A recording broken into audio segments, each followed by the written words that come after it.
I've nearly went out of business 3 different times, profited nearly nothing my first year, and lost nearly my entire staff in one day, all in the past 2 years. I start off with that because in business, the only guarantee that you have is problems. No matter who you have as a mentor or how much money you have, that is the only guarantee that you get in business, problems. The only real hedge that you have against this is honestly just being able to stick it out through that hard period. And that's the first lesson that I want to share, because without that, I would not have even made my first grand in business. And in this next 6 months, we're projecting well over 100 grand. Just being resilient got me from nowhere to somewhere to here, and to wherever we're going in the next few years. And the thing is, the person who can always believe in themselves and just stick with it and not give up will always beat the person, regardless of if they have money or if they have the right people in the corner, whatever, they're going to beat them. That was a little bit of a cliche answer, but the second thing that really did help me out was honestly just having loyal people around me. And really quick, shout out to the entire Blue Shine team. I don't know if they'd be fine with me naming everyone off, but seriously, thank you to everyone. From the person who stuck it out with me this entire season, from the Cochrane arc throughout the entire summer, thank you as well. Thank you to everyone who was helping me out with this as well, because I could not have done it without them. In my first year of business, I had this one close friend since middle school, and he was essentially my right-hand man in that first year. And that first year was where we had almost all of the mistakes. 90% of it was mainly just staff and money errors on my part, but my one friend, he stuck by me throughout the entire thing. And honestly, without that, I don't know if I would have been able to finish that season off at all. We probably would have shut down business. But honestly, having loyal people and just good people around you helps you out in so many ways. First off, if a problem comes up, they're of course going to be around to help you. Maybe not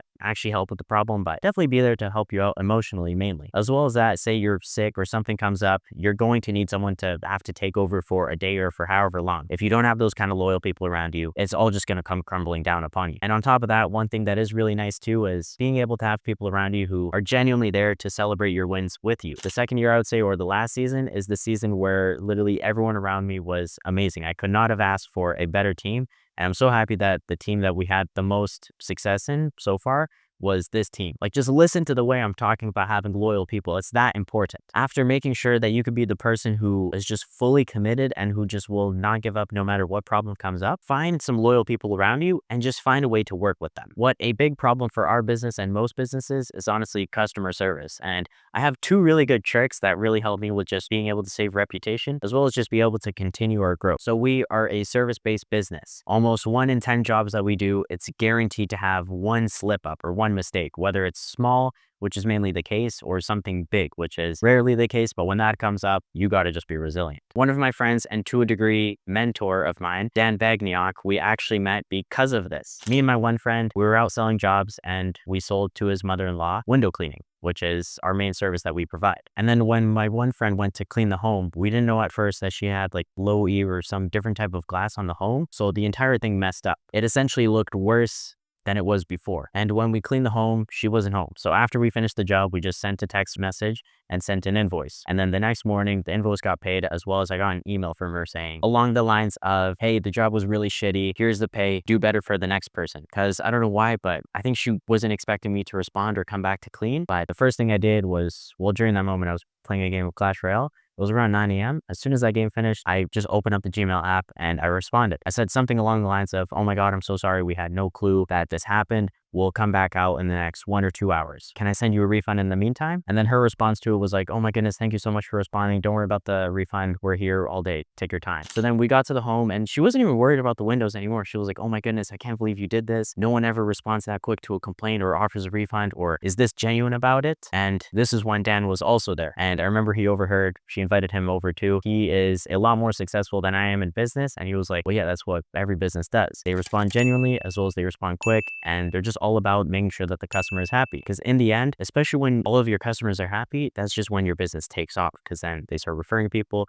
or they leave good reviews, or just you feel good after the interaction, and then you just continue with that momentum. And one thing that really helped out with this entire scenario as well was me just using proper tonality. Like whenever you're talking to someone and they're sad or upset or whatever, always just use a genuine tone of voice, like kind of like what I'm doing right now. Like, oh, fair enough, I hear you. Yeah, the main goal is never to make you upset. Like, we're here for you. We like each other. I want you to be happy, etc. Essentially, I followed up on my promise and guarantee, which for our business, it's just if we don't do it right the first time, we'll come back, redo the entire thing. And we sure as hell did follow up on it. The second time, it was actually a lot better, and she was very happy with it. What is also very, very important is decision making. If you haven't seen my last video on it, I would recommend you watch it because that video goes very in depth on it, and it's just way too much for me to condense into one video. Definitely do check that video out because it's a freaking bang. And really quickly, if you're enjoying the video, if you could please subscribe, that would honestly really help out the channel a lot. Thank you. Also, before getting into my final big mistake and then how I fixed it, I would really like to give an honorable mention to just positive thinking, especially nowadays whenever I'm out selling or doing work. Whenever I kind of get in a negative headspace or I'm just thinking about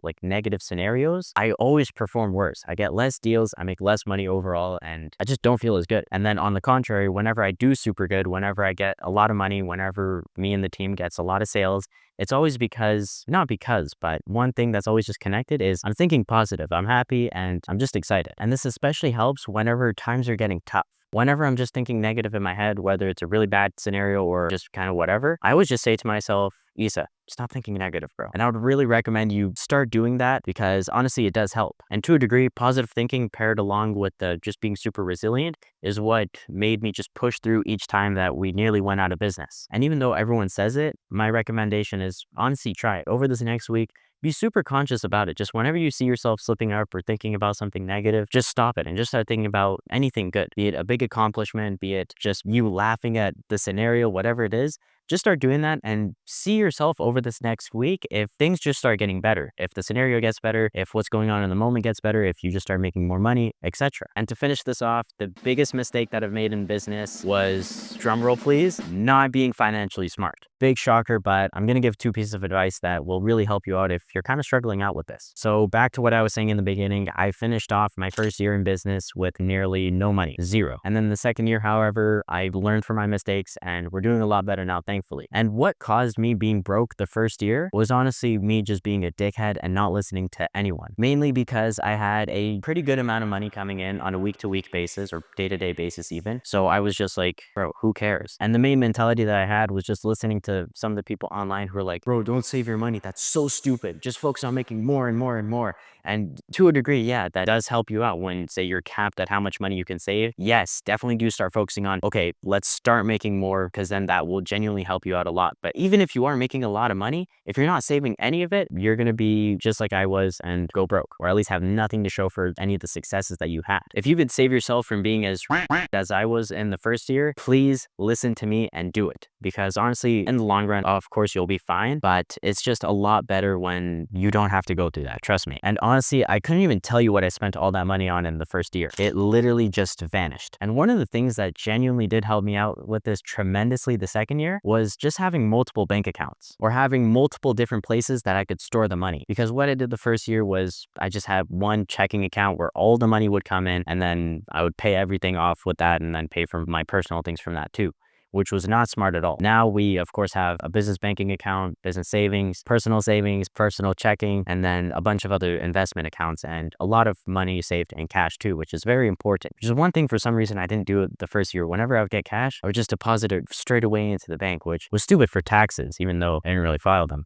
All right, oh, whatever, we'll leave that in. I was 17 at the time. And then a second thing that also helped me out, as obvious as this sounds, is honestly, don't care about what other people think. Don't focus on keeping up with the Joneses because in the end, that's going to be your demise. Trying to keep up with everyone, trying to show off, trying to be flashy. Bro, literally, who cares? I literally stopped myself this year as well when I actually have money from trading in my current Jetta for an Audi S5. It was a 2014. I think I would have only had to put down an extra 8 on top of my Jetta for a trade-in. To get it, it had a freaking drop-off roof. It was so cool. But even now, I stopped myself from doing it because in the end, who cares? It would be nice to make a couple videos in that, I will admit. But in the end, it's just a lot nicer to have this money saved up or to even just have it invested into cryptos right now. I don't know, crypto's hectic right now. But overall, it's just better to have the money over the materialistic things or the things that you don't remember and that you couldn't keep with you or that even couldn't help you out in the future. So with this last point, I really do hope that I could stray a few of you away from going into this spending freaking whatever you want to call it, or maybe even just stray a few people away from making that 1 or 2 extra stupid purchases, because in the end, it will not help you. So yeah, I really hope you enjoyed this video. I really hope you're able to apply a few of these things into your life and with your finances and just into your business. And I really do hope that you benefit from this tremendously. So yeah, thank you so much for watching the video. If you want any personalized help with money or business or anything, 100% click the first link in the description. I'm more than happy to help you. As well as that, join the free community where it's me, everyone else. We're always doing calls. We're always just talking, hanging out. It's a very nice place to be in, especially if you enjoy videos like this. So yeah, thank you so much for watching the video again. Have an amazing rest of your day. Have a good one. Bye-bye.